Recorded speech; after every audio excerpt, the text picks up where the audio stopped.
Hello, everyone. I'm sorry about the issues that we were having with our connection, but again, welcome to Thrive Talks tonight in recognition of Suicide Prevention Month. We have with us guest Chris Stone. Again, I want to give a disclosure that I have known Chris since he was in high school. And I also personally knew his mom. We worked together, so I had an opportunity to know her, have conversations with her as well. And so tonight we want to welcome Chris to Thrive Talks. Chris, thank you for agreeing to do this. We did initially started having these conversations over a year ago, and so we have been able tonight uh, to make this happen. So again, I want to thank you for agreeing to join us, and if you will introduce yourself to our audience. Absolutely. Well, thank you for having me first off.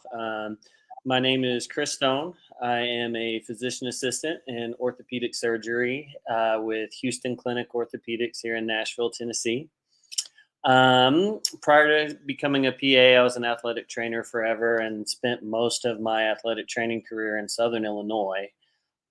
But prior to that, I grew up in Turl, Arkansas. My mom worked at the high school with Dr. Alcorn, and that's where I come from. I'm very proud of that. Okay. All right.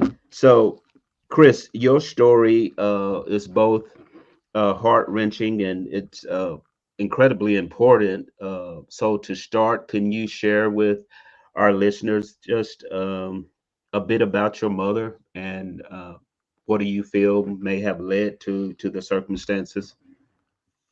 Yeah. So growing up, super small town, Turl, Arkansas. The population sign said 988 people, but I'm convinced they counted pets and everything else. And it was kind of that all American picture Yes. perfect upbringing. My dad would substitute as preacher when the preacher was out of town. My mom was a Sunday school teacher. She would substitute teach at the elementary and high school too.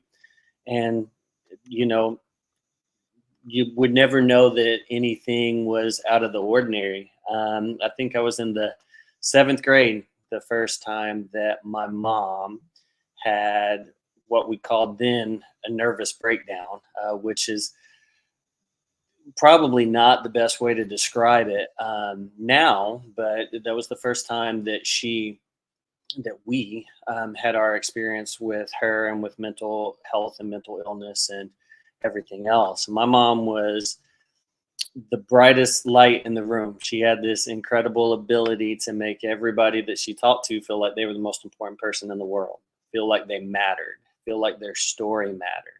And with every episode, she lost a little bit of that light. It got a little bit dimmer with each episode. And over time, she lost more and more of herself.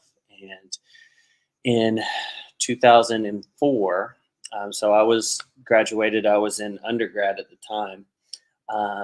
She had a particularly dark episode, and my mom made the choice that um, she was going to leave us. And I can't imagine the amount of hopelessness and helplessness that she felt in that instance. And, that's my approach to sharing her story. Number one has been to remember the light that she brought to the world and to remember how important she made everybody else feel. And one of the cruel twists of fate, everything that she was gifted with to make everyone else feel are the things that she was unable to feel in her darkest moments. And I just want to help people understand that they're not their lowest point.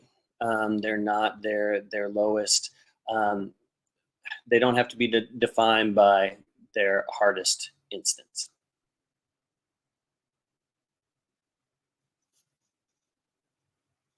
Yes. Okay. Chris, I'm deeply sorry for your loss. As I stated earlier, I personally knew your mom. And so again, I'm deeply sorry for your loss. So dealing with suicide, it carries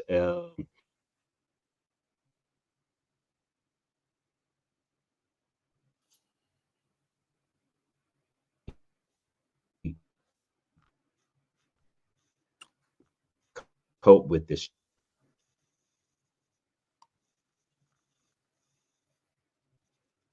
I apologize. I'm having a little connection thing too. I may need to have you repeat that, Dr. Alcorn.